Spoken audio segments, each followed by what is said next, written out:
Hey everyone! Welcome back to another awesome Spring Boot session. Today, we're diving into something super important for database handling, data source and connection pooling. Has your database ever felt sluggish? Or have you wondered if there's a better way than always using drivermanager.getConnection? If so, you're in the right place. We're going to break down why connection pooling is essential, how Spring Boot takes care of database connections for us, and how to set up your data source like a pro. Let's make our apps run smoother. Alright, let's talk about something really important, data source in JDBC. If you've ever used JDBC, you've probably seen drivermanager.getConnection. But here's the thing, it's not great for real-world apps. It's a lot of manual work, it's slow when you have lots of requests, and honestly, you don't want that in a busy application. So, what's a better way? DataSource. It's a super useful tool that automatically manages your database connections, makes things faster, and keeps your database interactions reliable. And the best part? DataSource takes care of opening and closing connections for you. Let's see how it works. Alright. So, remember last time we used drivermanager.getConnection? Well, it's time to talk about why that's not a great idea. Basically, with Driver Manager, we have to do everything ourselves. We create a new connection for every user, and then close it when we're done. Sounds simple, right? Wrong. It's a huge pain. Let me show you why. Issue 1. Resource mismanagement and potential crashes. If we forget to close a connection, it just stays open. Over time, too many open connections can severely slow down or even crash our database. This is what we call a memory leak. And it's a nightmare in production. Issue 2. High overhead and scalability issues. Creating a database connection is not instant. It takes time, authentication, network handshakes, session setup, all this happens every time we call drivermanager.getConnection. Imagine thousands of users hitting our app at once. This becomes a critical performance bottleneck. It simply won't scale. Issue 3. No connection pooling and inefficiency. With Driver Manager, every request starts from scratch. There's no concept of reusing old, idle connections. This makes our application painfully slow and inefficient. So, how do we fix this? Instead of creating a new connection every time, why not have a pool of connections ready and waiting to be used? That's where data source and connection pooling come in. Alright. Now that we know why drivermanager.getConnection is slow, let's see how data source makes things better. Instead of making a new connection every single time, DataSource uses something called connection pooling, and it's a game changer. How does it work? Think of a connection pool like a team of highly trained workers in a restaurant. Instead of hiring a new waiter every time a customer arrives, we keep a fixed team ready and waiting to serve. This way, customers get served lightning fast, and we don't waste time hiring and firing. Similarly, when our application starts, a DataSource implementation, like HikariCP, C3P0, or Apache DBCP, creates a pool of connections, let's say, 10 pre-established connections.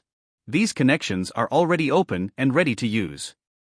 Now, when a user request comes in, instead of creating a new connection, it simply borrows an existing one from the pool.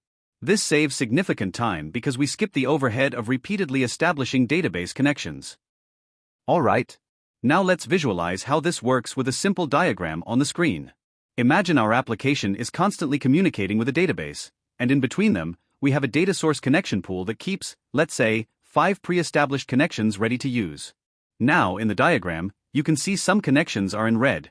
These are already in use by active requests. The green ones are available connections. They're sitting idle, efficiently awaiting to be used. Let's walk through a scenario. Now, let's say 3 new user requests come in at the same time. What happens? The first 2 requests ask the data source, "Hey, I need a connection." Since 2 connections are available, green, DataSource assigns them immediately. No waiting.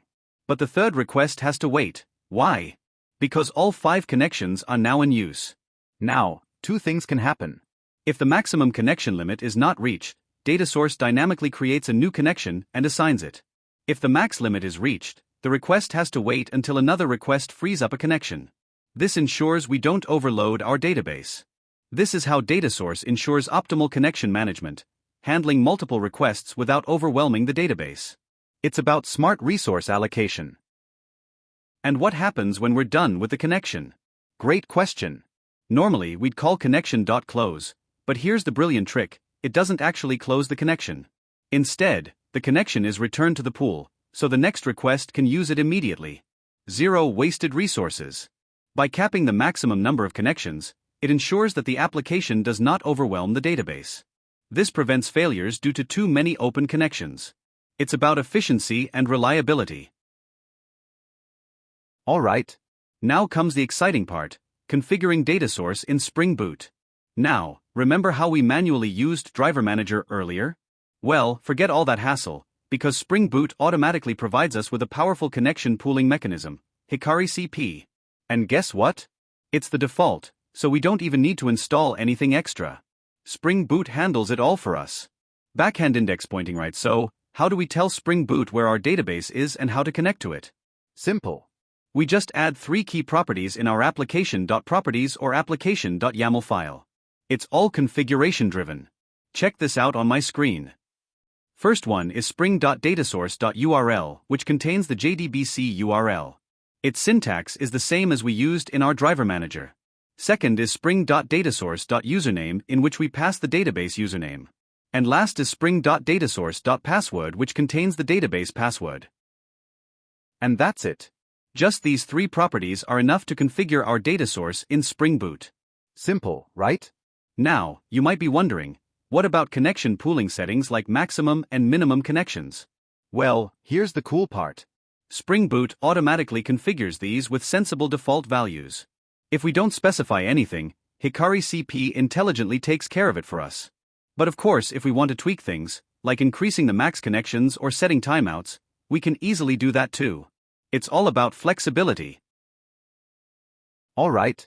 Now, what if we want to really fine-tune the default connection pooling settings? How do we do that? Well, Spring Boot lets us fine-tune HikariCP with a wealth of properties. Let's quickly go through some important ones. Check out my screen. Let's optimize our database performance. The first property is spring.datasource.hikari.pool-name. This allows you to set a custom name for your connection pool, making it easier to identify in logs or monitoring tools. For example, setting it to My Hikari Pool will label all connections accordingly. Next is spring.datasource.hikari.minimum-idle. This property ensures that at least a certain number of connections remain idle in the pool, reducing the overhead of frequently opening and closing connections. If set to 5, the pool will always keep at least 5 idle connections ready for use. If connections drop below this number, HikariCP will create new ones to maintain it, ensuring consistent availability. Next, the spring.datasource.hikari.maximum-pool-size property defines the upper limit for the connection pool. If set to 20, no more than 20 connections will be created at any time, ensuring that we don't overload the database. If more requests come in than this number, they'll have to wait for a connection to be free, preventing database overload. The spring.datasource.hikari.idle-timeout controls how long an idle connection remains in the pool before getting removed. Setting it to 300,000 milliseconds means idle connections will be closed after 5 minutes if not used, reclaiming unused resources. The spring.datasource.hikari.max-lifetime property ensures that connections don't live indefinitely. Every connection has a lifespan. This property defines the maximum time a connection can exist before being closed and replaced with a fresh one. If a database enforces a max lifetime, setting this to 30 minutes ensures connections are closed and recreated periodically. With spring.datasource.hikari.connection-timeout, we define how long the application should wait for a connection before throwing an error. If set to 30,000, the application will wait 30 seconds before failing with a timeout exception. The spring.datasource.hikari.leak-detection-threshold property helps detect connection leaks. If a connection is checked out but not returned within specified time, a warning will be logged, helping us identify potential issues in the application. Finally, spring.datasource.hikari.validation-timeout defines how long the pool should wait when checking if a connection is still valid. If set to 5,000, the connection validation process will wait up to 5 seconds before deciding if the connection is healthy. So, by tweaking these properties, we can optimize our database performance, prevent connection leaks, and make sure our application runs like a well-oiled machine. And that's it for this video. We've covered why DataSource is a must-have, how connection pooling makes things way faster, and how to tweak HikariCP like a pro. You've got this. But hold on, we're not done yet. In the next video, we'll set up all these settings in a real Spring Boot project and actually use a connection object. We're going to see it in action. So, if you liked what you saw, please subscribe and ring that bell. You don't want to miss the next video. It's going to be awesome. See you next time. Let's keep building.